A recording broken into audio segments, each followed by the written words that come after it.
Aí.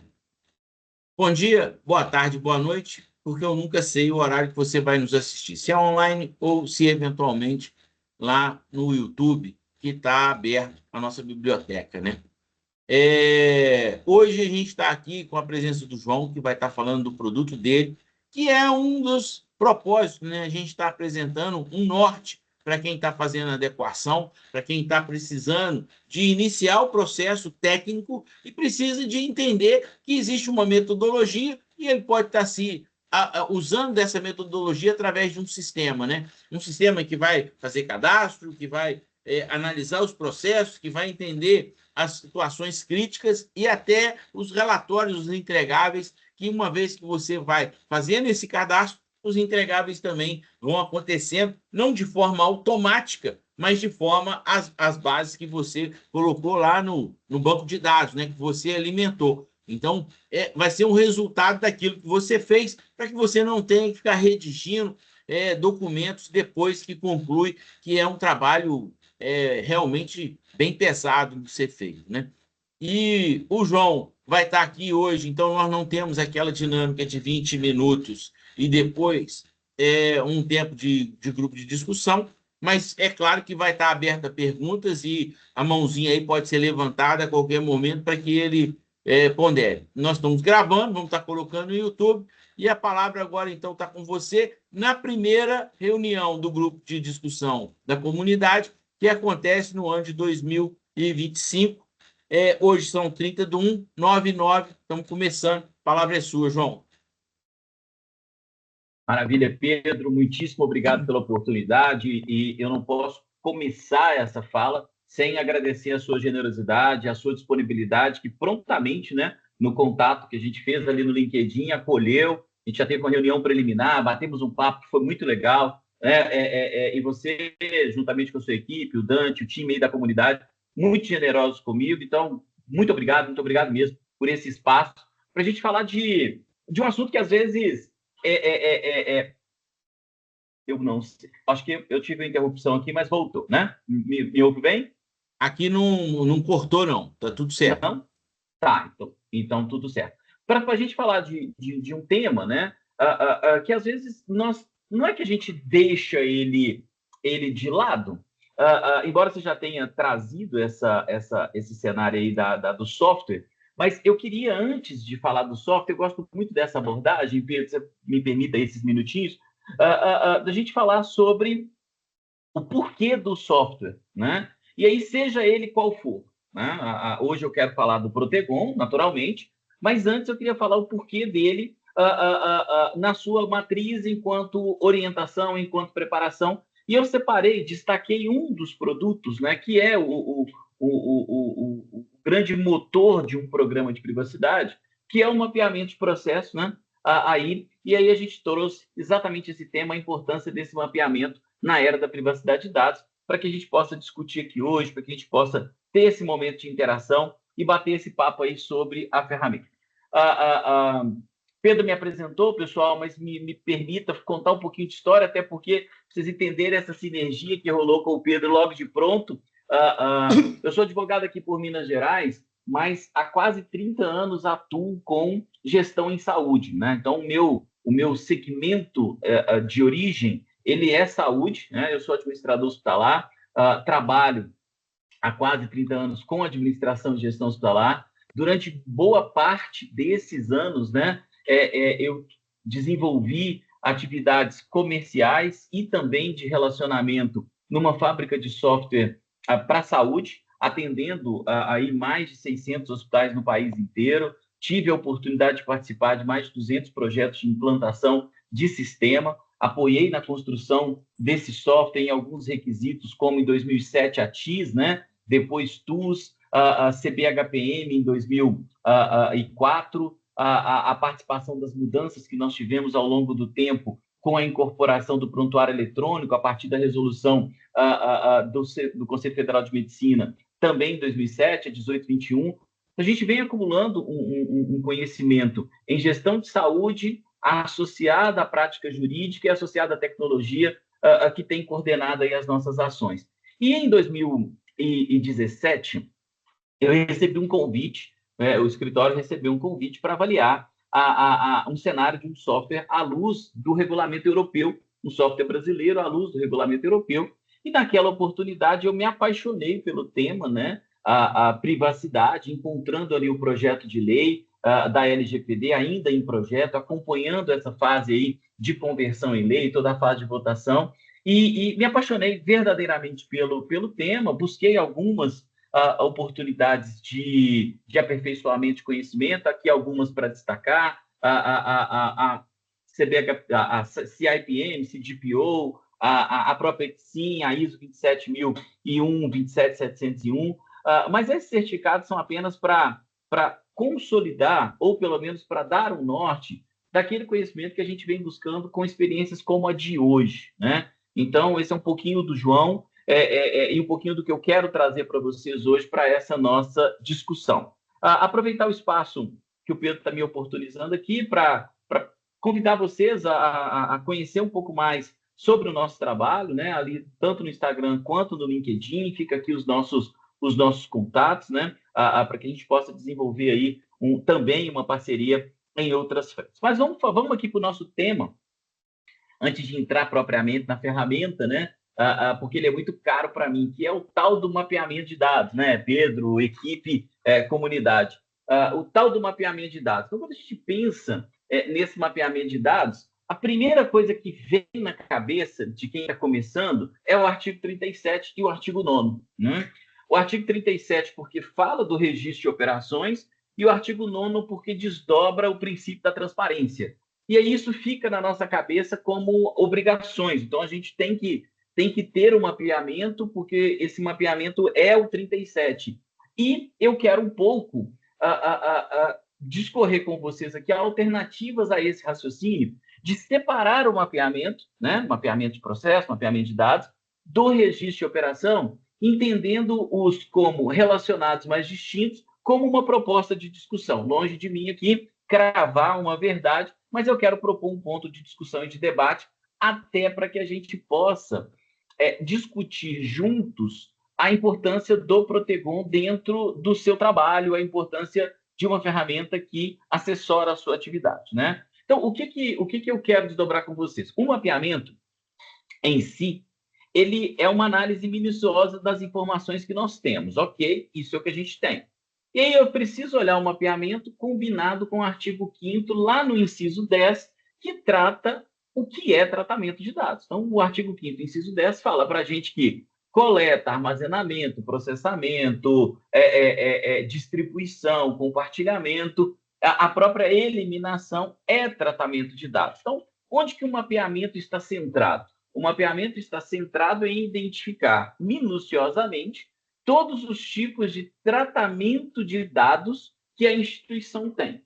E a partir daí, a gente começa a entender o que normalmente a gente chama de ciclo de vida da informação, né? Ciclo de vida do dado, ciclo de vida do processo, mas enquanto insumo e enquanto produtos, me dando a jornada dos dados, para que eu permita, de fato, enxergar como entra, como processa, como sai e para quem vai. Então, quando eu olho para o mapeamento, eu começo também a refletir um pouco que ele não se concentra apenas em dados. Embora a gente chame de mapeamento de dados, é essa a proposta de raciocínio que eu quero trazer para vocês aqui, de racional, é que, embora a gente chame de mapeamento de dados, nós não falamos apenas de dados.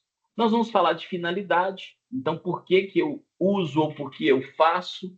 A gente vai falar um pouco sobre necessidade, adequação, né? E aí eu estou olhando lá para o artigo 6º, para os princípios. Sim, a gente tem que olhar para eles. Depois a gente vai desdobrar sobre qualidade, segurança, prevenção, responsabilização, tudo aquilo que está previsto ali no 6º enquanto análise. Então, eu olho para os dados, olho para o processo e desdobro acerca daqueles 10 pontos críticos que são principiológicos e nos norteiam.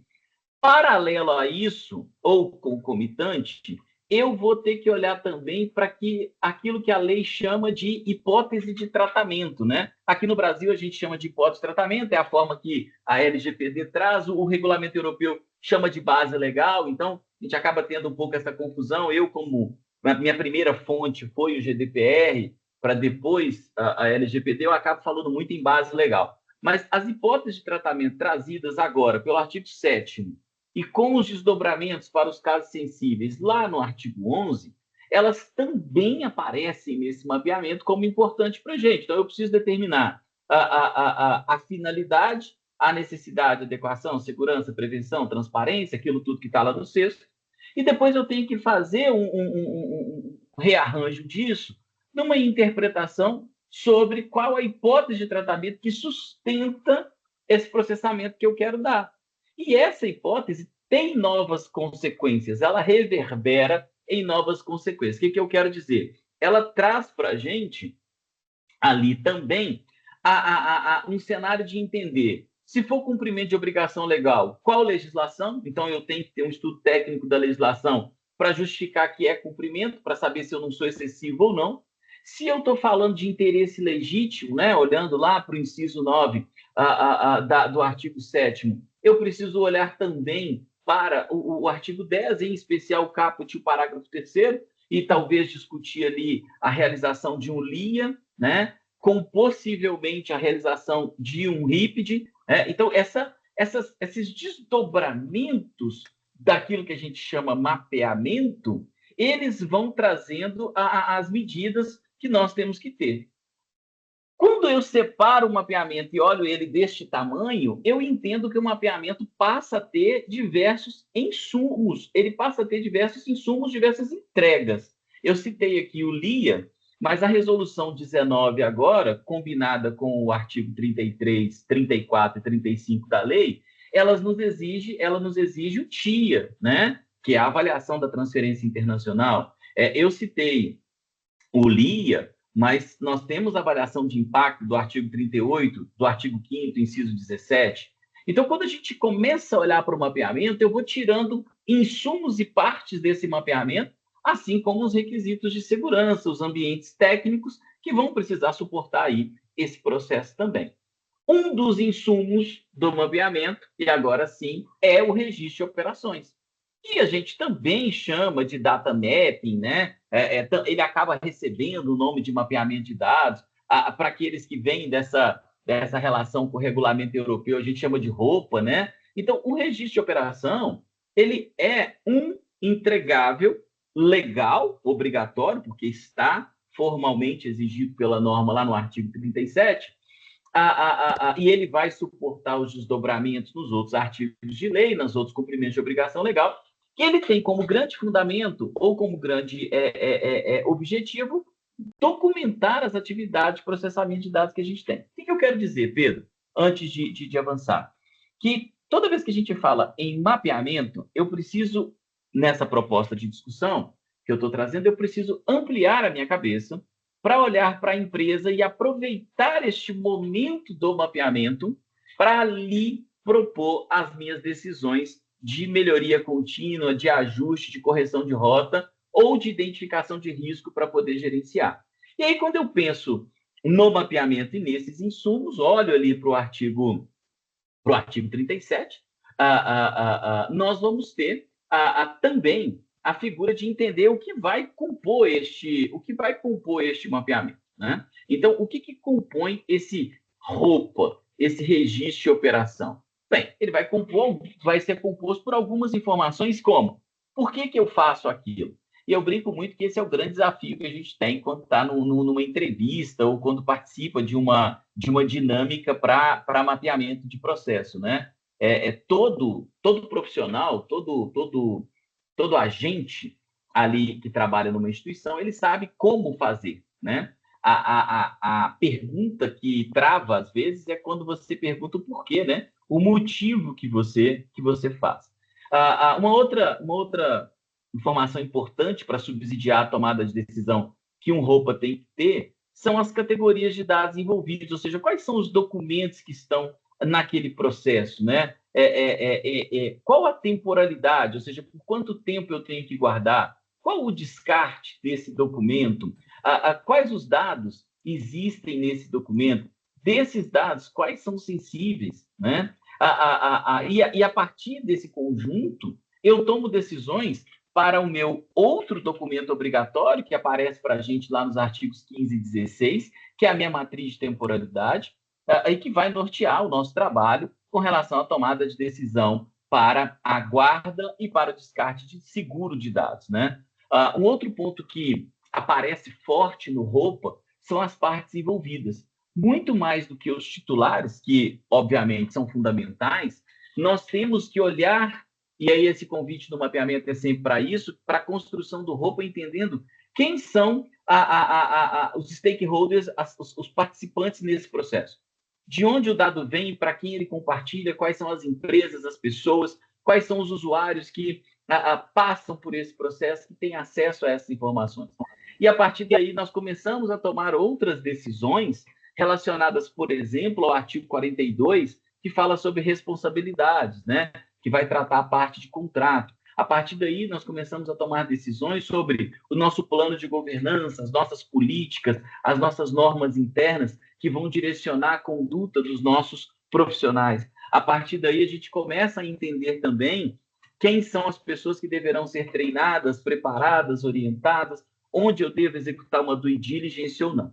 Então, o registro de operação, ele vai nos ajudar, depois de feito o mapeamento, ele vai trazer esses campos para que a gente tome essas decisões. E também vai trazer ali as medidas de segurança que são ou que devem ser adotadas, uma vez que eu tenho, a partir do ROPA, essa percepção de fragilidade, de vulnerabilidade ou de risco, e eu preciso atuar em cima desse risco, né?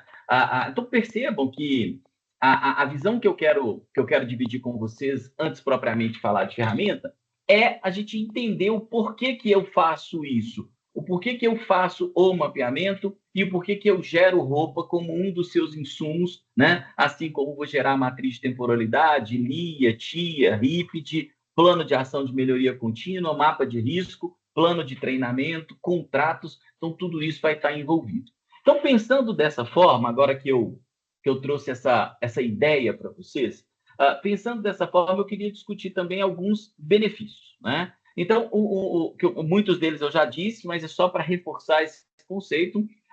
Um benefício de fazer um mapeamento, e outro ponto que não mencionei, é a frequência. Embora nós não tenhamos ainda, por parte da autoridade nacional, uma resolução que defina a estrutura do ROPA, né? A gente tem a resolução 2 que fala sobre o relatório de operações para agente de tratamento de pequeno porte, mas nós não temos uma estrutura ainda que fala para os agentes em geral. A gente tem uma referência lá no artigo 30 do Regulamento Europeu que ajuda bastante nessa construção. Mas, embora a autoridade ainda não tenha regulado sobre isso, e logo ela não regulou sobre tempo, né? Uma coisa que é fato em todas as empresas é que elas mudam, e que bom que elas mudam.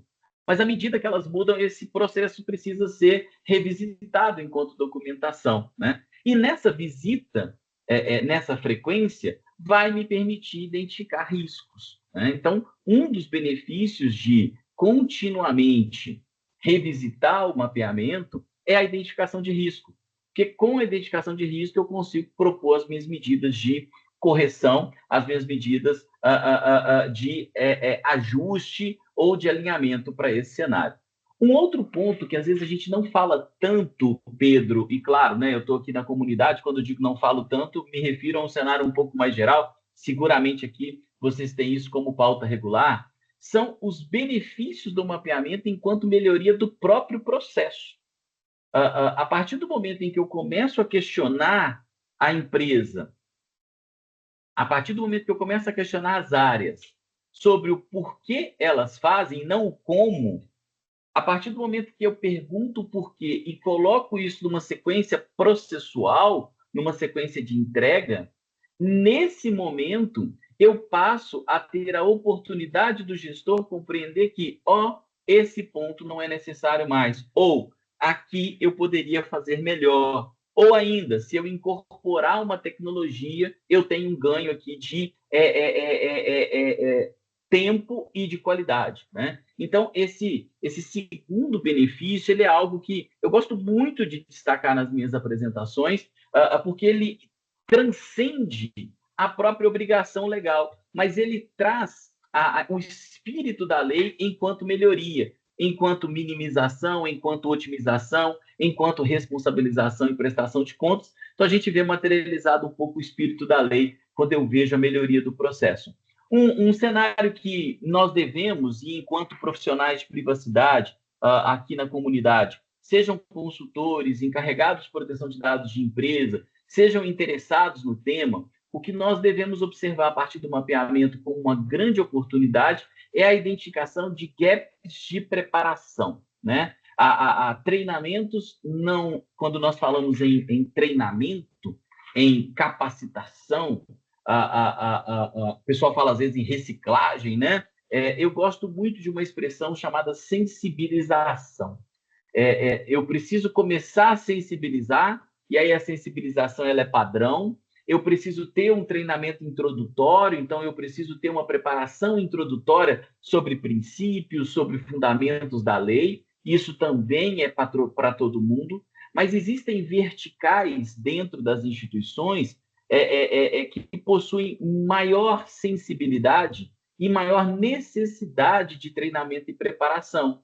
Por exemplo, a área de recursos humanos, a área de marketing e comunicação, a área de tecnologia e desenvolvimento, o time que vai trabalhar com a preparação de pessoas vai beber da fonte do mapeamento para poder otimizar os seus treinamentos, né, conforme as verticais de risco identificadas dentro da empresa. Então, um outro ponto legal da gente olhar é, de fato, isso como benefício. E um ponto que, para fechar essa questão de benefício, sem querer aqui encerrar, esgotar as possibilidades, mas só em razão do nosso tema, é a própria orientação para a equipe, né? E aqui eu não falo de treinamento, aqui eu falo de condicionamento, aqui eu não falo de sensibilização, aqui eu falo de padronização, né? Perceber que a equipe sensibilizada, treinada e preparada, sabendo do processo, agora eu consigo condicioná-lo. Porque condicionando e definindo o padrão, eu consigo estabelecer métricas e aí eu consigo medir qualidade. Então, o mapeamento também vai permitir que a gente faça isso, tá? Bem, entrando um pouquinho na norma, sei que vocês já viram muito disso, mas eu quero destacar alguns pontos que a lei tem e que às vezes a gente não lê com uma atenção, pelo menos para reflexão, né? O artigo 37, quando ele fala sobre as obrigações de manter o registro, é importante lembrar que a lei ela fala que o controlador o operador. Então, não é só o controlador que tem que ter o registro da operação, o operador também tem que ter, e, fundamentalmente, o operador tem que ter o registro das operações que ele faz para o controlador. E ele tem que conseguir identificar isso. Então, esse é um ponto que eu queria destacar, porque eu vejo muito o pessoal não trazendo essa abordagem aí para a pauta, tá? Então, esse é um cenário que eu acho que faz muito sentido. E o artigo 39, ele tem um destaque que precisa ser lido junto com o artigo 42, que é a ordem. O operador deverá realizar o tratamento seguindo as instruções fornecidas pelo controlador, que estarão onde? Que estarão exatamente nas instruções de trabalho anexas ao contrato. E aí, se a empresa é controladora, ela precisa olhar para os seus contratos com os seus operadores e entender até onde ela conseguiu determinar esses limites, né? Até onde ela conseguiu determinar esse cenário, sobre pena de o operador alegar que executou na ausência aí dessa informação ou na aceitação daquela conduta, sustentando aí um tratamento indevido. Então, esses são pontos que a gente tem que falar dele. Bem, quando a gente fala sobre benefícios, sobre vantagens, eu também gosto de dizer que o mapeamento ele tem que ser sentido, né? E aí brinco com isso. Você tem que conseguir ter o mapeamento, você tem que conseguir pegar no mapeamento, você tem que conseguir perceber o mapeamento, e ele tem que te inspirar, né? Sem isso, não há mérito no próprio entregável LGPD. Aí é uma visão, como eu disse, para reflexão. Se eu não consigo que o mapeamento transforme a empresa, ele é só um documento que com o tempo estará obsoleto, né? E o que a gente tem de benefício tangível? A conformidade legal é o primeiro grande argumento, afinal de contas, a lei manda que a gente tenha. Qual que é o segundo benefício tangível que a gente pega? A minimização de risco. Uma empresa bem mapeada, com riscos identificados, tarefas previstas, pessoas preparadas, naturalmente tem menos riscos para o seu negócio. E aí, para quem estuda plano de continuidade de negócio, para quem estuda planejamento estratégico, gerenciar essa minimização de risco é muito legal. Um outro ponto que é tangível é a eficiência operacional. Um mapeamento bem feito, com o desdobramento na operação, ele faz, como eu disse antes, com que a empresa melhore os seus processos e, com isso, ele elimina redundância, ganha eficiência no seu trabalho. Então, esse é um outro benefício tangível. João, por que a gente está falando de benefício tangível? Porque se eu não consigo tangibilizar o mapeamento, e é a parte muito cara dentro de um projeto, eu não consigo entender o porquê que eu estou fazendo aquilo. E quem paga, quem compra, precisa entender isso, tá? Um outro benefício tangível é a economia de recursos. Naturalmente, se eu melhoro a eficiência, eu tenho diminuição de recursos, eu tenho uma redução dos meus custos de processo. E isso faz com que a empresa otimize aí a sua parte financeira também. Então, em essência, nós queremos como resultado não só o roupa, nós queremos como resultado uma melhoria na eficiência operacional daquela empresa. E com isso, nós ganhamos a confiança dos clientes. Os clientes passam a perceber que a empresa demonstra o seu compromisso, não porque colocou um cookie banner ou porque colocou uma política de privacidade, mas porque a conduta, a padronização, o relacionamento com o cliente, ele transpira, ele demonstra isso o tempo todo, tá? Bem, se a gente fala de benefício tangível, que é o que a gente pega, a gente precisa refletir com o nosso cliente e nós precisamos refletir com o nosso gestor, com a nossa empresa, sobre aquilo que não é tangível. Então, o que eu não consigo pegar? Transparência e credibilidade. O mapeamento, ele vai permitir com que as pessoas compreendam, embora de forma intangível, que há transparência naquela empresa para o tratamento de dados, há transparência naquela empresa para a execução dos seus trabalhos, a partir das suas políticas, das suas normas, dos seus treinamentos, e com isso eu tenho mais credibilidade. Um outro cenário intangível que o mapeamento me traz, e que esse desdobramento que a gente está discutindo traz, é a gestão de relacionamento. Quando eu tenho um entendimento melhor do meu entregável, dos meus clientes, dos meus fluxos, não que eu vá customizar ou personalizar individualmente cada serviço, mas eu consigo criar grupos de entrega cada vez melhor, mais focado no meu cliente, e isso é um dos entregáveis intangíveis aí de um programa de privacidade, de um mapeamento, que é o ponto que a gente está discutindo aqui, tá? A própria cultura da privacidade é algo... Oi, Pedro, fica à vontade, por favor. Essa condição que você colocou aí, ela aborda bem. Primeiro que vou te dar parabéns, porque você está abordando critérios e valores antes de falar do aplicativo. Então, você está tornando muito interessante a nossa conversa antes de fazer o comercial. Obrigado aí, eu acho que foi um protocolo bom que você tomou. E essa questão do benefício tangível que você colocou aí, eu achei que é fantástico. Porque, normalmente, as pessoas não abordam pelo lado do quanto isso vai agregar à empresa.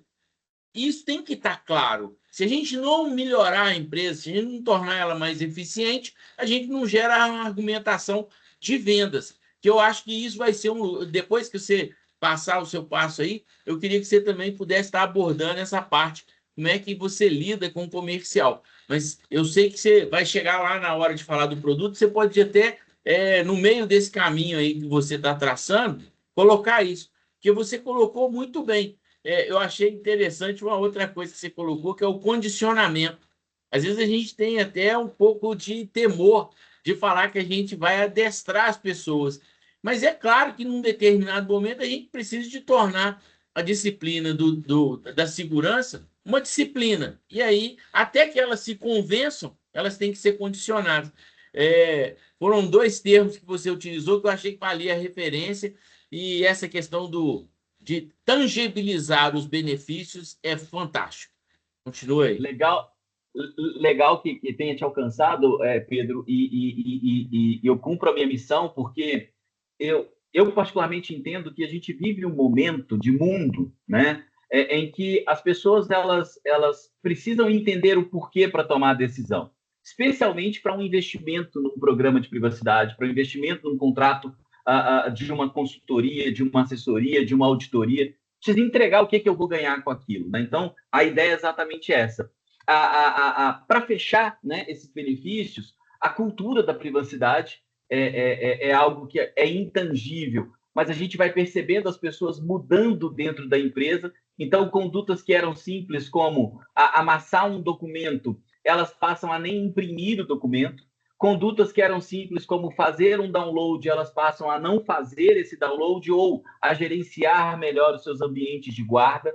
Geração de relatórios, cupos, dashboards, eles passam a ser mais criteriosos. Então, a gente vai vendo em pequenas ações a cultura, a conscientização, a responsabilização de todos na transformação do tempo. Eu vivi, aí me permita só contar um caso, um hospital aqui na região central de Minas, é um hospital filantrópico, nós fizemos a implantação lá, e ao final, né, aí no dia da entrega, exatamente no dia da entrega, a gente faz uma cerimônia de entrega, no final, a irmã, ela me procura para falar de uma experiência que ela viveu com um funcionário dela, da obra, pessoal da manutenção, que quando ela pediu para colocar um vidro em uma determinada sala, né, para separar uma sala da outra, esse funcionário falou assim, mas irmã, se a gente colocar o vidro da forma que a senhora está pedindo, as pessoas vão conseguir ver os documentos lá dentro, né?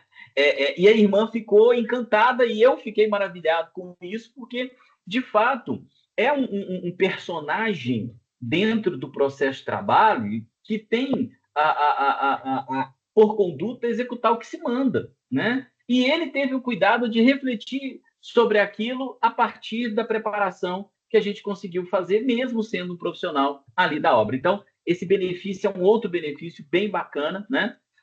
Um outro benefício intangível, mas está relacionado à cultura da privacidade, é a inovação responsável. As empresas elas são convidadas o tempo todo a inovar, a melhorar, a fazer de uma forma diferente e melhor, e às vezes elas começam a usar dados e não entendem ou não refletiam muito sobre os impactos daquilo. A cultura da privacidade e um programa de privacidade, ele vai trazer essa perspectiva da inovação responsável, né?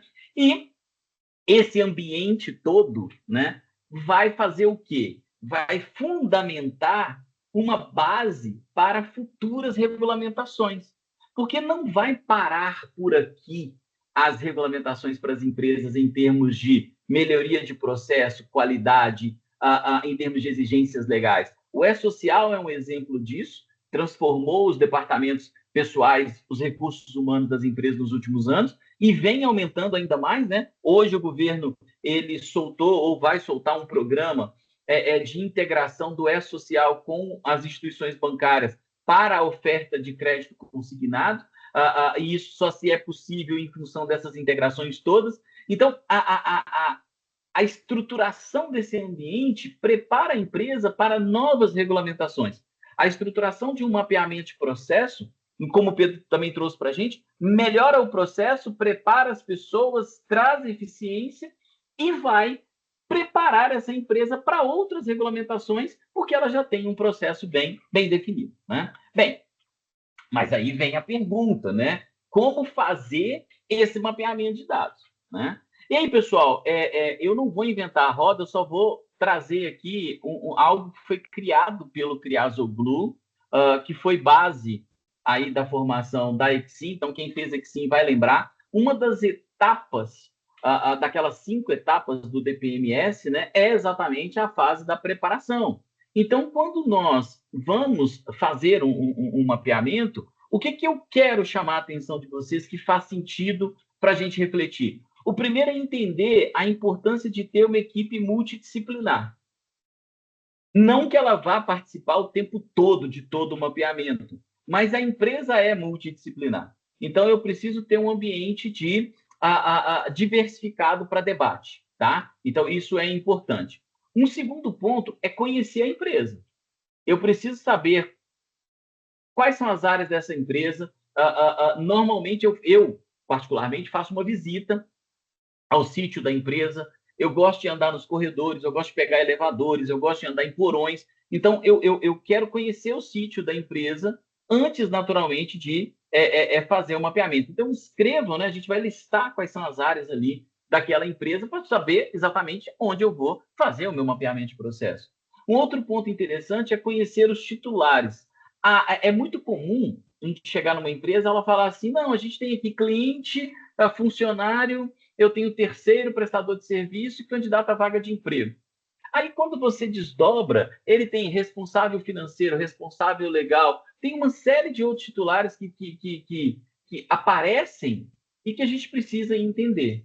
E aí entra na fase realmente de conhecer o processo, né? Aí entra aqui na fase de conhecer o processo, que é quando nós vamos precisar, antes, é uma dica, né? É uma sugestão, é um ponto para a gente ver, a gente vai precisar antes preparar o gestor, né? Então, antes de realizar uma entrevista, eu tenho um momento com o gestor em que eu bato um papo com ele, mais ou menos isso tudo que a gente falou aqui, eu converso com cada gestor, às vezes reúno um grupo de gestores, para que ele fique tranquilo, para que ele entenda o que a gente quer, para a partir daí eu identificar os macrofluxos, os processos, as atividades, e aí eu vou entender o porquê que é feito, onde é feito, quem faz, como entra, como sai, né? Como entra, como sai, onde eu guardo, quem acessa, quais são os dados. Então, essa cadeia para a execução do mapeamento, ela é importante para a gente poder maturar aí o nosso ambiente de identificação de risco, quando eu vou poder determinar impacto, probabilidade, e a partir disso propor uma ação para fazer. Então, pensando numa entrega, a gente está falando aqui em algo mais 360. Com isso na mão, agora, eu consigo fazer uma análise das minhas hipóteses de tratamento. Então, eu vou definir qual a base legal, seja do 7º, seja do 11, e vou justificar a minha decisão. Tomando a justificativa da minha decisão, aí sim, eu tenho meu plano de ação, eu começo o meu monitoramento de trabalho para poder responder perguntas como: vou emitir o LIA, artigo 10 caput, vou emitir um TIA, que está lá na resolução 19, vou emitir um RIPD, lá do 38, como eu vou emitir o ROPA, lá do 37, como eu vou desenvolver o meu plano de ação. Com isso, eu construo o meu aviso de privacidade para atender o artigo 9º. Com isso, eu prevejo e gerencio o meu plano de resposta a incidente para atender o artigo 48. Com esse cenário alinhado aí ao plano de transparência, eu também gerencio o meu plano de resposta aos titulares para atender os artigos 17, 18 e 19. E com isso tudo, eu consigo treinar e preparar pessoas como o Pedro destacou com a gente aqui. Então, veja que o mapeamento ele vai me conduzir para isso, que é quando, sim, a empresa vai passar pelo ambiente de melhoria contínua, né? E para isso, né? Para isso, eu penso sempre assim, é tudo num lugar só. Não dá, e agora é importante esse desdobramento, não dá, comunidade, para a gente pensar em fazer isso picadinho. Por quê? Porque se eu entrego para o meu cliente um pendrive, ele vai guardar aquele pendrive. Se eu entrego para ele um conjunto de documentos, ele vai guardar aqueles documentos e aquilo não vai conduzi-lo, aquilo não vai norteá-lo, aquilo não vai levá-lo aonde eu quero, que é o controle. Então, não dá para pensar em trabalhar com planilhas de Excel. Ah, João, você está dizendo que planilha de Excel não serve? Não serve? Não, muito pelo contrário. Muito útil. Útil para carga de dados, útil para gerar aí eventuais controles intermediários, né, para chegar no resultado, mas não para um trabalho dessa grandeza, né? E é quando eu quero trazer para vocês aqui, com esse espaço maravilhoso, né, que vocês me cederam aqui na comunidade, em especial, aí mais uma vez, agradecer ao Pedro e ao Dante pela disponibilidade, em que eu quero trazer para vocês aqui o Protegon, para a gente falar sobre essa ferramenta e como que ela faz isso tudo aí, nessa visão que a gente está discutindo. Bem, eu deixei aqui mais ou menos pronto, né, para que a gente possa ter um acesso, né? O Protegon, ele é uma plataforma integrada de múltiplos módulos, né? São mais de 30 produtos integrados para a gestão da LGPD, e ele tem como premissa exatamente conduzir o cliente, conduzir o encarregado, conduzir o consultor para a sua melhor performance de gestão. Entendam que quando eu integro esses mais de 30 produtos, eles vão me conduzindo aí a essa tomada de gestão. Hoje eu vou falar com vocês sobre o mapeamento, né, especificamente, que é o que a gente está discutindo e quais os desdobramentos dele, mas rapidamente aqui, só passar pelo dashboard. Aqui no dash a gente já consegue ter, e aí quando eu falo de condução, que é o que eu não consigo entregar no pendrive, né? Eu consigo, a partir do meu portal de privacidade, já analisar se eu tenho requisições com mais de 10 dias, se eu tenho documentos vencendo nos próximos 30 dias, se eu tenho denúncias no meu canal de denúncias, se eu tenho contratos vencendo, se eu tenho documentos vencidos, se eu tenho cookies novos no meu site, né? O Cookie Banner, ele não só exibe o Cookie Banner, mas monitora o site. Então, qualquer modificação feita no site, ele vai trazer aqui para esse ambiente. Um ponto muito bacana de controle do gestor é a priorização. Então, aqui no cenário de conformidade, nós sustentamos, a partir de uma metodologia de Balance Scorecard, um plano estratégico de gestão do programa de privacidade, sustentando direitos dos titulares, governança, mapeamento e relacionamento com o terceiro.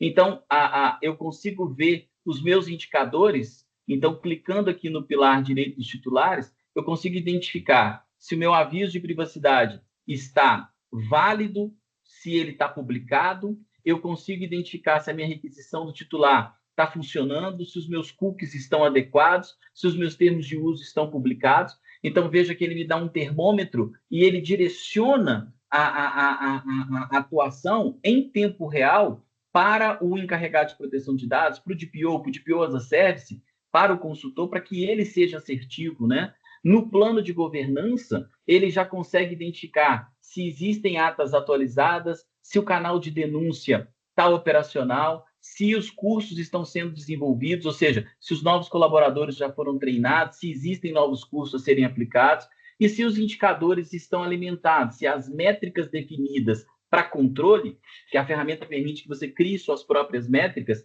se elas estão alimentadas. Numa visão de relacionamento com o terceiro, ele vai permitir que a gente avalie se a due diligence está atualizada, se os contratos estão ativos e se o plano de auditoria foi executado. Então, esses 3 pilares me norteiam aí para um cenário de tomada de decisão e priorização, até porque não dá para fazer tudo ao mesmo tempo. E quando eu olho aqui para o mapeamento, ele vai me mostrar se a minha gestão de risco está atuante, se eu tenho roupa atualizada e emitido e se eu tenho as minhas tarefas em dia. E aí, dentro da visão de mapeamento, eu vou avançando aqui para a gente poder trabalhar. Dentro da visão de mapeamento, eu já consigo, num único painel, saber quais áreas eu ainda não mapeei, quais contratos eu ainda não mapeei, quais lias estão pendentes, quais TIAs estão pendentes, quais titulares necessitam de atenção, quais sistemas de armazenamento ainda não foi gerenciado de segurança, quais são as atividades que estão pendentes aí de tratamento. Eu consigo enxergar a minha volumetria de atividades, os sistemas de armazenamento, o grau e a sensibilidade do tratamento de dados, né? Em termos de volumetria, transferência internacional, transferência para terceiro, uso de dados por vulneráveis, uso de tecnologia inovadora. Então, a gente tem toda essa visão em um único painel, permitindo que o encarregado de proteção de dados que o consultor possa ter gestão e dar transparência dessa gestão de uma forma automatizada, de uma forma centralizada. Mas para chegar até aqui, a gente tem que fazer um mapeamento. E como eu não vou falar sobre todos os produtos, até pelo nosso tempo, eu vou me concentrar aqui no mapeamento e depois, no final, eu tenho aqui para vocês uma oferta aí bem bacana para a gente poder conversar, tá? Aqui dentro da visão do mapeamento, você terá todas as suas atividades, você pode separar por área, por status. Mas vamos fazer um lançamento do zero, que eu acho que sempre é bastante interessante, né? Então, eu vou começar aqui respondendo qual é o nome da atividade. Então, eu vou colocar aqui uma atividade 30/1/2025, só para poder indexar, e vou chamar de comunidade, tá? Claro que aqui nós colocaríamos o nome da atividade, por exemplo, receber currículos, admitir pessoas, por exemplo, atender cliente, mas eu vou concentrar aqui esse nome. Então, aqui seria o nome da atividade, aqui o propósito, ou seja, o porquê que eu faço, qual a finalidade, a necessidade, como que isso está aqui dentro do meu propósito. Eu começo a enxergar um pouco do artigo 6º ali, aqui. Vou flegar se eu trato ou não um dado de criança, vou flegar se eu tenho grande volume de tratamento de dados simultâneo e se eu tenho, nesse tratamento, alguma proteção de sigilo judicial, legal ou profissional. Eu também vou flegar aqui, rapidamente, veja que são cenários muito ágeis, né? Se eu sou controlador ou se eu sou operador. Mas perceba que quando eu sou operador, ele vai me pedir um contrato. Então, quais são os contratos vinculados a esse tratamento de dados e de qual operador é? Então, quando eu sou... E também vai me perguntar aqui quem eu sou, né? Ou seja, quem é a pessoa, qual a função. Oi, Pedro. João, a Neida está aqui questionando por que não está aparecendo para ela a apresentação. Ô, Neida, para mim está aparecendo o Diego aí, o Carlos Henrique, o Dante e o Carlos Eduardo poderiam estar fazendo uma notificação se eles estão vendo também. Talvez você tenha que reiniciar ou entrar pelo celular, você vai estar vendo. Porque eu estou, inclusive, gravando e isso vai estar publicado, né? Mas se você quiser fazer alguma pergunta de alguma coisa que você queira aí, você pode também estar se pronunciando. Segue a vida aí, João. Beleza. Fique muito à vontade, viu, Neida? A gente está aqui realmente à disposição. Bem, aqui eu vou destacar qual a função, ou seja, qual a cadeira dentro da empresa, e aí não é a pessoa, é a cadeira dentro da empresa que faz aquele tratamento. E abaixo nós vamos ter uma sequência de oportunidades. Por exemplo, onde essa atividade é realizada? Vou dizer que é no RH, por exemplo, né? Vou dizer aqui que ela é no Recursos Humanos. Quando eu faço isso, ele já me diz quem é a pessoa responsável lá no RH. Avançando, ele vai me perguntar quais são os sistemas de armazenamento que você usa. Então, eu vou trabalhar aqui, por exemplo, que eu uso o Oracle Contracts, né? Uma ferramenta que eu inventei aqui chamado Oracle Contracts. Quando eu seleciono essa ferramenta, esse sistema de armazenamento, poderia ser um armário. Acho que eu não tenho aqui armário. O pessoal aqui é cadastro, né? Eu poderia ser aqui, por exemplo, um servidor de dados, né? Então, onde eu guardo aquela informação? Então, lembra daquelas perguntas onde eu guardo? Ele já me diz qual o setor responsável, qual a criticidade, se tem backup, se é do tipo físico ou digital. Quando eu avanço, ele me pergunta agora de onde a informação vem. Então, no caso aqui, só por hipótese, vem aqui de um candidato à vaga de emprego e vem transferido dessa forma. E ele vai me perguntar para onde vai. Bem, para onde vai, eu vou encaminhar para um departamento que é o próprio RH, por exemplo, é de consumo do RH ali. E quando eu avanço, ele vai agora para o que a gente chama de conjunto de dados. O que são esses conjuntos de dados? O currículo, um cadastro candidato à vaga de emprego, por exemplo. São os agrupamentos de dados que nós temos. Mas perceba que, ao fazer isso, a ferramenta já me disse que o currículo, por exemplo, foi aqui na nossa hipótese aqui, ele está classificado como documento interno do tipo físico, sem tempo de processamento definido, com descarte por destruição física e não possui dado sensível. Então, ele já me classificou o documento e vocês vão perceber onde isso vai ter aí como afetação, tá? Eu posso anexar evidências, mas eu quero falar com você sobre risco. E aí eu venho aqui para a opção risco. Em risco, eu posso, ao longo desse processo, ter identificado que eu tenho aqui um armazenamento, um descarte inadequado. E se eu tenho um descarte inadequado, eu vou dizer que o impacto é médio, mas a probabilidade é alta, e vou definir uma conduta. Eu tenho que fazer isso dessa forma, nesse setor. Só que isso, para mim, pessoal, poderia ser sempre melhor.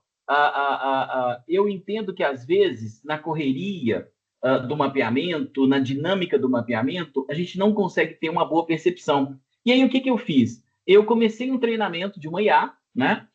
E nós criamos o que a gente chama de ajuda inteligente. Então, eu vou clicar aqui, vamos aguardar um pouquinho, porque é em tempo real, tá? Então, está acontecendo agora. O que a ferramenta está fazendo? Ele é um analista técnico que está lendo o mapeamento que você fez até aqui, e ele vai, a partir dessa leitura, propor riscos e conduta. Então, ele já leu que nós temos armazenamento indefinido de dados. Então, falando que não foi definido, né, o armazenamento. Então, ele propôs aqui uma conduta, implementar uma política de retenção de dados que definam prazos. Olha que legal. Então, eu vou marcar, vou falar que esse aqui eu aceito. Ele também disse que há tratamento de dados de criança, um risco. Qual que é a conduta? Obter o consentimento explícito e verificável dos responsáveis. Por hipótese, eu vou aceitar. Aqui ele vai trazer para a gente que tem armazenamento físico e digital. Ele vai trazer que falta procedimento de descarte. E ele vai fazer que há tratamento de grande volume. Então, ele me trouxe aqui 5 novos riscos que eu vou adicionar ao meu ambiente porque eu aceitei. A partir daí, eu já tenho um plano de ação em 5W2H. Então, o que falta agora é só definir onde vai ser feito. Então, eu vou dizer que essa tarefa eu vou fazer nesse setor, essa é a responsabilidade desse setor, essa aqui vai ficar com esse setor, essa aqui, que é a última, vai ficar com o comercial. Bem, eu agora tenho o meu mapa de risco, né? Então, eu consigo identificar aqui que 16% dos riscos nessa atividade são do tipo médio, que 33% são do tipo alto e que 50% são do tipo muito alto. Uma vez feito esse cenário, o que nós temos? Eu já tenho um que a gente chama de pré-roupa. Vou mostrar para vocês aqui. João, mas por que pré-roupa? Porque ele vai me dar uma conduta que é a análise pelo gestor. Então, eu consigo já emitir um relatório preliminar e entregar para o gestor, validar para mim se está tudo certo. Se o que faz é isso, dessa forma, se tem tratamento de dados de criança mesmo, se tem tratamento simultâneo, quais são os sistemas de armazenamento, né? Onde eles estão armazenados, o tipo de banco de dados. Ele já vai trazer aqui para a gente os riscos que foram identificados, qual a legislação. E aí, com esse pré-roupa, eu tenho condições já, e vocês vão ver agora, de já tomar minha decisão de ter aqui no meu plano de trabalho, nas minhas tarefas, uma tarefa planejada que vai estar aqui. Deixa eu só avançar aqui, isso, aqui, ó, atividade da comunidade para ser feita no RH já está prevista. Nesse momento que eu identifiquei o risco e propus uma atividade, o gestor do setor destino já recebeu uma notificação dizendo que há uma tarefa que exige a atenção dele. Então, ele vai poder, já a partir daqui, iniciar um trabalho para mitigação desse risco. E esse trabalho de mitigação de risco vai ser feito a partir da minha visão de gestão de risco integrado. Então, eu já consigo ver de uma forma única toda a minha estrutura de risco empresarial e consigo, a partir de agora, gerenciar as minhas tarefas. Então, eu vou pegar um exemplo aqui, que é a tarefa que a gente gerou. E quando o gestor ele concluir, eu estou pensando agora no 360 de tudo que a gente conversou, tá? Quando o gestor vier aqui e disser que concluiu, a própria ferramenta já amarra aquela conclusão ao risco e pergunta, gestor, agora que você concluiu, o risco foi eliminado, diminuído, aceito ou transferido? Se ele foi eliminado, justifique. Se ele foi diminuído, qual o risco residual? Se ele foi transferido, para quem ele foi transferido? Qual o contrato que está vinculado? Então, eu não perco, pessoal, e é esse o ponto que eu gosto de chamar a atenção, eu não perco as oportunidades que o mapeamento me dá de controle, de acompanhamento, de gestão, mas de impulsionamento do cliente. Por quê? Porque lá, na nossa visão de controle, essa tarefa ficará como pendente em algum momento aqui para que seja executada. João, mas e o roupa? Bem, ainda falta uma etapa do roupa. Nós temos aqui uma ferramenta complementar que nós separamos o mapeamento da aplicação da hipótese de tratamento. E chamamos a hipótese de tratamento de auditor legal. O que ela faz? Ela permite que eu ajude o aplicador no momento da composição dele. Então, quando eu vou aplicar a hipótese de tratamento, ele me traz todo o resumo do que foi mapeado, incluindo os riscos, e aqui ele me pergunta qual hipótese de tratamento que eu quero desenvolver. Se eu definir que é consentimento, eu quero que vocês percebam aqui que a ferramenta vai mudar o ambiente. Ó. O que ela faz antes de eu tomar a decisão? Ela já está me dizendo que existe tratamento em grande volume e que existe tratamento de vulnerável. E que o artigo 14 sugere que seja consentimento, porque tem tratamento de criança. Só que ele só está fazendo uma sugestão. Mas já está dizendo algumas coisas para a gente. Se eu seleciono consentimento, ele vai habilitar aqui essa tarefinha. Quer criar um controle do consentimento? O que é esse controle do consentimento? É uma tarefa. Ela vai estar aqui embaixo. Aqui, ó. É uma nova tarefa em que eu vou criar, eu já vou estabelecer o controle do consentimento. Eu já vou estabelecer o controle que será dado à gestão daquele consentimento. Se eu tomar uma decisão que é cumprimento de obrigação legal, ele vai me perguntar quais são as normas que eu estou atendendo. E se eu disser que é interesse legítimo, ele já vai me levar para a execução do LIA. E isso, claro, demoraria um pouco mais de tempo para a gente apresentar, aqui é um pouco mais dinâmico, né? Depois eu posso, naturalmente, a gente vai agendar aí com cada um que estiver interessado, mas ele já vai fazendo essa composição para que eu possa ter essa informação. Eu vou gravar para aí sim a gente ter uma visão. Veja aqui o que ele fez. Ó. Como eu coloquei interesse legítimo, ele me disse que a base está processada, mas tem LIA pendente. E quando eu vou lá no dashboard, ele já me fala aqui no mapeamento que eu tenho LIA pendente. Então, o que ele está dizendo? O tempo todo que eu tenho coisa para fazer, o tempo todo que eu tenho oportunidade para melhorar, o tempo todo que eu tenho oportunidade para poder trabalhar. Bem, João, legal, eu vi, mas eu quero ver o roupa. Então, vamos ao roupa. O sistema, ele possui mais de 30 modelos de relatórios a partir do seu mapeamento, inclusive matriz CIPOC, matriz de temporalidade, resumo de requisições, mas nós queremos ver o roupa. Então, vamos pegar aqui o roupa. Eu vou selecionar a atividade, ou poderia colocar todas, tá? Só vou colocar aqui para que a gente possa ter uma visão do que a gente fez.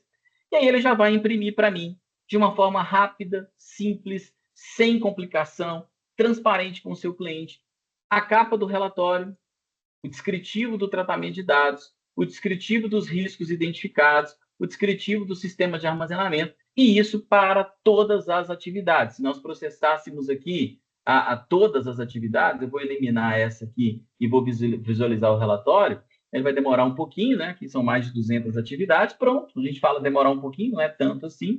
Ele gerou um relatório de 177 páginas para que a gente entregue com essa facilidade, com essa transparência. Mas muito mais, pessoal, o que eu gosto de dizer é, isso aqui que vocês estão vendo é o roupa, é o registro de operações do 37. Essa é uma parte, é um entregável do mapeamento. O mapeamento em si, ele é gestão. O mapeamento é acompanhamento de tarefas, é acompanhamento de riscos, é acompanhamento de fluxo, né? Poder saber onde eu trato CPF, então, deixa eu pegar aqui dados, onde eu trato CPF de um candidato à vaga de emprego dentro da empresa. É saber por setor quais são as atividades que o RH faz, e está aqui a nossa atividade, ó, a atividade da comunidade, e saber que essa atividade utiliza o cadastro do candidato e o currículo de uma forma simples, rápida, fácil e indexada, para que eu possa tomar decisões, tá? Bem, além do mapeamento, essa era uma visão de mapeamento, Pedro, já te devolvendo aqui a palavra. Além do mapeamento, são, como disse, mais de 30 produtos, ferramenta de phishing, BPMN, plataforma de cursos, ferramenta de registro de não conformidade, canal de ouvidoria, requisição do titular, canal de denúncia integrado com todas as funcionalidades da Resolução 15, toda a gestão de comitês, inteligência artificial, a ferramenta não diagnóstico do e-diligence, né? A gestão de contratos, gestão de documentos, gestão de projetos, gestão de atas, Então, são um conjunto de produtos que vão, numa única plataforma, conduzir você e a sua gestão para um ambiente de entrega. O mapeamento é, naturalmente, aí a primeira parte, ou uma das partes, como eu disse, aquela mais sensível que vai conduzir a empresa para o seu plano de melhoria. Eu quero me colocar à disposição, Pedro, que me comprometi a gente falar do mapeamento, para não ficar uma apresentação também muito extensa, mas me colocar à disposição para tirar dúvidas do papo que a gente teve e, novamente, agradecer enormemente aí à comunidade pelo espaço, pela oportunidade de poder não só apresentar o produto, mas também aquilo que a gente acredita que é o grande objetivo da norma, que é melhorar as empresas, permitir que elas tenham mais competitividade, mais espaço e também respeitem aí os seus funcionários, os seus clientes. Pedro, obrigado pela gentileza da apresentação. Vou parar o compartilhamento para voltar a ver você e aí a gente tira as dúvidas do pessoal. Eu tentei colocar aqui aquele arquivo que você mandou, que foi base da sua apresentação, mas tem alguma coisa aqui no chat que não está me permitindo fazer isso. E aí, quem quiser, coloca o e-mail aí que eu encaminho o documento PDF que o João disponibilizou. E é claro que vai estar também lá no YouTube toda essa apresentação. De fato, né, eu queria agradecer a sua disponibilidade de trazer esse conteúdo. Acho que a metodologia que você utilizou tornou ainda muito mais atraente, porque você, quando chegou a falar do produto, você já tinha criado todos os pontos e, de fato, discutir os benefícios tangíveis que qualquer adequação pode trazer é uma condição importante. A gente tem que registrar isso. É claro que toda vez que eu falo disso, eu olho muito para um ponto que a gente tem tornado importante, que é a gestão de contratos. A gestão de contratos, ela inicia todo o processo e a gente percebe que, às vezes, por proposta comercial, as pessoas trabalham como se fosse o contrato e não qualificam responsáveis, não qualificam propósitos e não qualificam os limites da responsabilidade compartilhada. Então, quando a gente trata isso tudo, significa que a gente deu o start. Mas é claro, olhando pelo lado da TI, que é onde eu tenho atuação, falar de backup, falar de antivírus, falar de segurança, falar de minimizar e mitigar as condições que podem estar fazendo um sequestro de dados através de um ranço, ou de uma falha porque perdeu o servidor por fadiga tecnológica, ou até mesmo por falha elétrica, e aí interrompe a atividade da empresa. Isso também faz parte da adequação da Lei Geral de Proteção de Dados, porque se você é uma empresa e não consegue prestar um serviço que foi contratado para fazê-lo, você também está se comprometendo a ser questionado, não só por não ter prestado, mas agora por uma outra luz que ilumina um pouco mais essa condição das informações que você deveria entregar e não entregou. Eu acho que você colocou isso. Esses benefícios precisam de fazer parte da argumentação comercial. E aí, de fato, acho que, obrigado. Acho que você foi brilhante na sua apresentação e achei muito legal o produto. Eu tenho um pouco de vivência em dois outros, mas achei muito fácil de lidar, muito tranquilo. Ficou uma dúvida de como que lida, por exemplo, você colocou ali de uma parte que você falou assim, não vou falar que era do DPO, mas, por exemplo, assim, denúncias que o sistema aborda. E isso é uma relação que facilita a vida do DPO, então é uma continuidade de contrato que pode estar ali no site, abrindo para que protocole as chamadas e gerencie as chamadas, é isso? Exatamente, é isso. Nós temos, Pedro, como oportunidade do artigo 48 da gestão de incidentes, abrir para a comunidade da empresa a voz para indicar para a gente onde pode ou poderia ter ocorrido um incidente ou pode ser um ponto de evento de segurança. Então, nós desenvolvemos uma plataforma, uma estrutura que permite que a empresa disponibilize esse canal de denúncia para a sua comunidade e essa comunidade, a partir do momento que faz a sua denúncia, o encarregado ou quem designado recebe essa denúncia e trata essa denúncia ali dentro da ferramenta. Ela também possui uma plataforma para a gestão de ouvidoria. Então, se a empresa tem ali um setor, um canal de ouvidoria, pode direcionar todas as suas ouvidorias de reclamação, sugestão, melhoria também para esse ambiente, tendo um canal paralelo para o encarregado de proteção de dados. E ainda nessa comunicação externa, nós temos o que a gente chama de portal de privacidade, que permite que a empresa já receba pronta e formatada pelo próprio Protegon o ambiente da requisição do titular, o ambiente da publicação da política e do aviso de privacidade e ainda os contatos de privacidade da empresa. O sistema entrega isso pronto aí para os clientes, tá? Deixa eu aproveitar, Pedro, essa palavra que você me deu para dizer que para vocês aqui da comunidade, o sistema é gratuito, totalmente gratuito, por 90 dias. Não é para vocês testarem, é para vocês usarem, tá? Então, aqui para o pessoal da comunidade, eu vou entregar 2 benefícios. O primeiro é esse, o sistema gratuito por 90 dias. Então, acessem lá protegon.com.br, tem uma opção Comece a Usar Agora, clique lá e você terá acesso de forma gratuita a quantas empresas você quiser incluir, tá? Você estiver trabalhando com 20 empresas, pode incluir as 20 empresas, você tem acesso a todos os produtos, inclusive testagem de phishing, canal de denúncia, requisição do titular, toda a parte de treinamento. A nossa plataforma de treinamento já vai embarcada com 2 treinamentos, caso você queira usar no seu cliente. Esse é o primeiro benefício. E o segundo benefício, Pedro, vou concentrar na sua pessoa e também na pessoa do Dante, mas aí você organiza internamente com a comunidade, para os membros da comunidade, mas aí precisa vir pela comunidade, tá? Então, estou concentrando aqui, senão eu perco esse controle.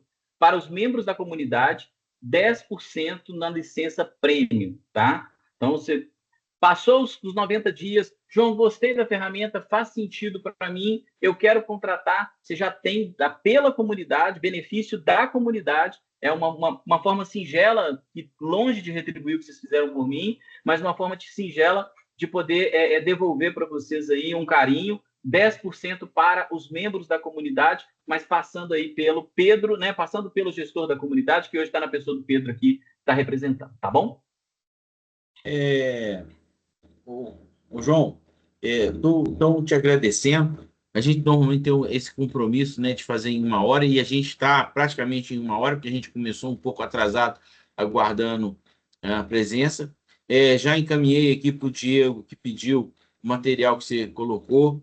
Então, obrigado aí pela oferta e espero que a gente possa estar criando uma parceria longa aí com a comunidade, para que não só seja um norte para quem está fazendo a adequação, mas que facilite a vida das pessoas, tá certo? Então, obrigado. Vou Gratidão. parar aqui. Quem quiser abrir a câmera aí para aparecer na foto, para eu colocar uma foto lá, publicando, pode fazer. Então, eu estou parando a gravação aqui.